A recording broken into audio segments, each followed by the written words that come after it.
Latinos in America are a booming force in the economy. Their contributions are skyrocketing, as Nitza Soledad Perez explains.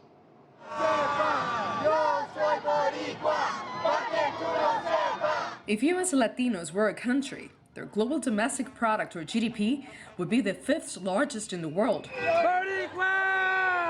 outpacing India, the UK, France, and Italy, according to a new report by the Latino Donor Collaborative and Wells Fargo Bank.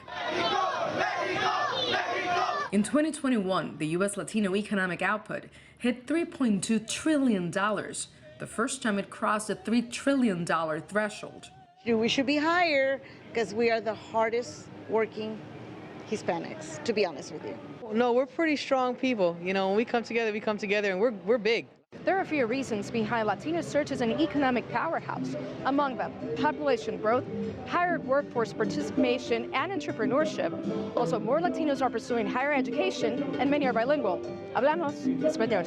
Hola, cigar, souvenir. Latino industry strongholds remain steady in accommodation and food services, construction, administrative support, waste management, and transportation. Latinas have led small business growth through structural challenges. We are also clear-eyed that despite Latino businesses making up 25% of new business owners, Latino entrepreneurs receive less than 2% of venture capital investment and are rejected at higher rates when applying for loans. So to address these disparities, President Biden and I have invested more than $12 billion in community banks. Although they're making more money, a significant wage gap persists, with the average Latino worker earning 80 cents for every dollar white non-Hispanic employees earn, and Latino women 57 cents per dollar paid to white non-Hispanic men. This is not something that is going to change overnight as long as patriarchy exists. It's a lot of internal work that we need to do in the States because the perceptions that people have about us because our job historically has been as caretakers. Latinos comprise 19% of the U.S. population, boosting their growing economic clout. Latino leaders say the challenge is to translate their community's purchasing power into political and social influence. Nitza Soledad Perez, CGTN, Miami. For more on this economic powerhouse of U.S. Latinos, we're joined by Rafael Bernal, staff writer at The Hill. Welcome back. Good to see you again. You know, it probably doesn't get said enough. Minorities in this country represent the vast majority of company formations, and they are very much entrepreneurial, they're family-oriented, they're everything that you'd want in any demographic. But specifically when it comes to the economy, I think there's a sense of pride among Latino groups that they excel, and I use that in capital letters, when it comes to small businesses. Why is that? Well, a broad majority of U.S. Latinos are either themselves immigrants who came for those opportunities, for the opportunity to build businesses or build wealth in a stable economy, or are the descendants, maybe the kids or grandkids, of people who came here for that reason. So there is a very big cultural thrust in that direction. And then there are issues like the wage gap that really push Latinos toward entrepreneurship, knowing that they will likely make less than their white counterparts. And I think the strongest single factor is really the age.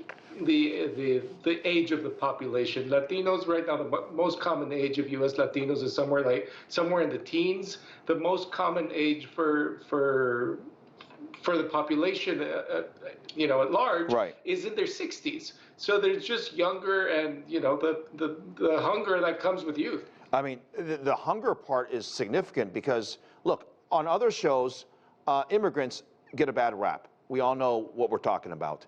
But the truth is that oftentimes immigrants come to this country and they are hungry, as you said, and they are willing to work as hard as necessary to fulfill whatever destiny or dreams that they may have that fulfills their life. And I think there's something to be said for the family dynamics, is that that's not something that's inherent. You have to teach that work ethic, don't you? Well, you do have to teach that work ethic, but there's also the factor of the U.S. economy and just the U.S. rule of law being a better structure, being more functional than many of the economies of Latin America. The Cato Institute often says that the potential productivity for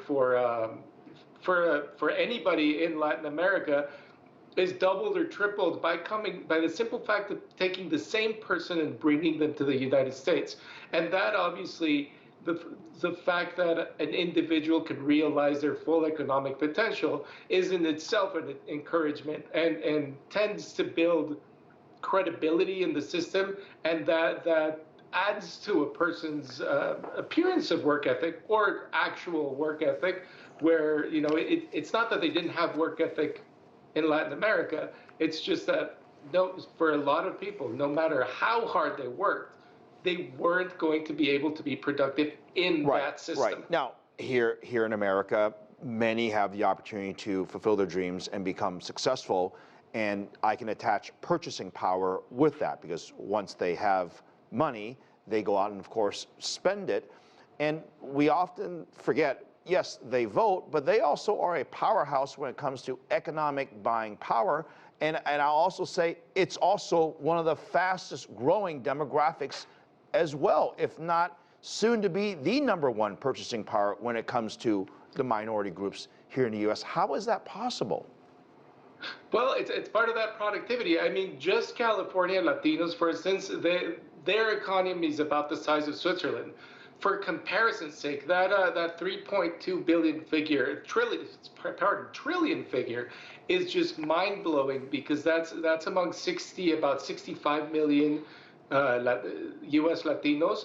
By comparison, the largest Hispanic country, Mexico, right next door, is it's a middle-income country. It's an export powerhouse.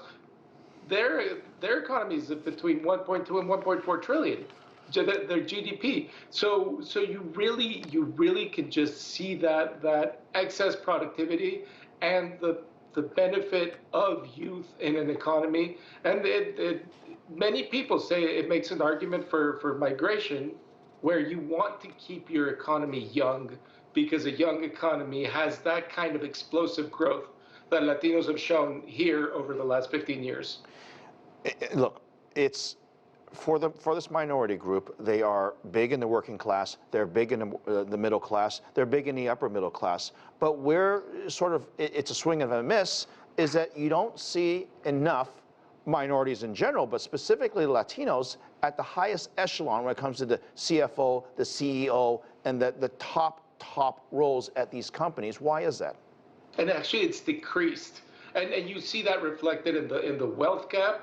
The wealth gap is Latinos have about 1/5 of the wealth of white Americans, and it's really been, there's a combination of factors like everything, but it's really been mostly cultural. Latino representation has been very hard to break into those boardrooms, to break into upper levels, and again, that is in part the negative side of being a very young population. You have a lot of workers who are moving up in their careers, but the economy has to guarantee that when they keep moving up, the people with potential to lead actually have the doors open to them in the boardroom. And up to now, that just simply hasn't been guaranteed.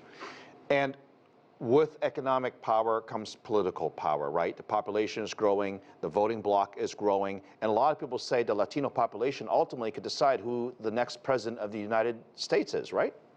Well, I mean, just the two largest states in the country, they are basically 50% Latino, or rather, their largest ethnic group, not their largest minority group, their largest ethnic group are Latinos in Texas and California. So yes, and Latino political power has also expanded. There are now almost 60, representatives in Congress, representatives and senators in Congress of Latino origin, but that's still nowhere near parity, because it's 20% of the population, and you're talking about, I think it's 11 or 12% of Congress, and also a problem, also to do with youth, but a lot of structural deficiencies that haven't allowed Latinos to jump into those positions of power or get above the middle echelon. Well, look, it's always good to celebrate success. Rafael Bernal, good to see you again, my friend. Thank you. Thanks for having me.